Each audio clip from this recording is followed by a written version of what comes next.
Jadi emang aku nggak promosi ya, tapi memang kali kayak sendal ini kemana-mana. Sebenarnya banyak sendal sama sepatuku, tapi enak. Cuman enak.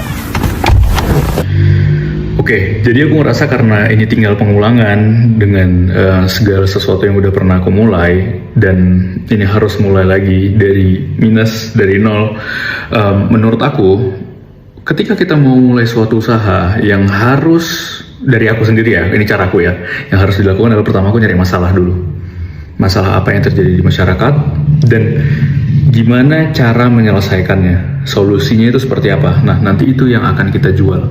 Ya, sebenarnya sesederhana itu, tapi pas kita implementasikan tidak sesederhana itu, karena kita harus lihat dulu apa ada unique selling propositionnya, ya kan? Ya, kita positioningnya di mana, kemudian diferensiasinya apa, costingnya masuk atau enggak, ya kan? Supply-nya ada atau enggak, ya kan? Itu jadi banyak pertimbangan. Sebenarnya banyak banget pertimbangannya sebenarnya yang harus dilakukan. Tapi sebenarnya kalau disederhanakan, jadi kesimpulannya adalah, kalau aku ya buatnya sederhana ya, buat perintis bisnis kayak aku ya.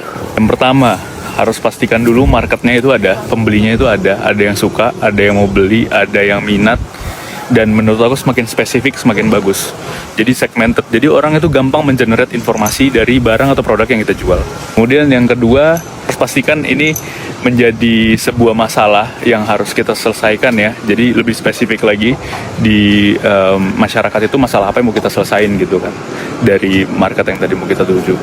Nah, kemudian solusinya kita cari.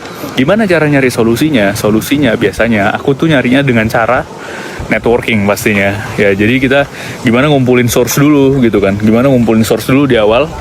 Ngumpulin source, cara ngumpulin source-nya aku networking gitu kan. Cari calon partner atau mitra yang kira-kira sevisi sama kita gitu kan. Yang bisa memenuhin kebutuhan atau demand dari si marketnya. Dan pastinya bisa connect. Oke, jadi contohnya kayak ini ya. Jadi contohnya kayak ini ada selada romaine. Biasanya selada romaine ini bisa dijual ke supermarket, bisa dijual ke pasar, bisa dijual langsung ke rumahan, ya kan. Jadi di sini selada romaine ini tuh biasa dipakai, bisa buat kayak kebab, buat salad, kayak gitu kan. Nah, di sini kebetulan fresh sekali ya, guys ya. Fresh semuanya.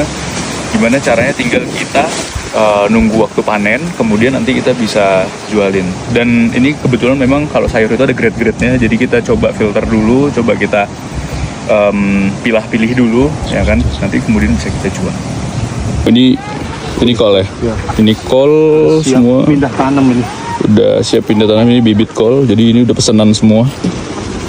Siap kita jual insya Allah. Ekspor kemana? Malaysia, ke Taiwan, Singapura, Malaysia. Ya, kalau di sini biasa masuk ke supermarket. Spidol kata orang. Cabai? Cabai.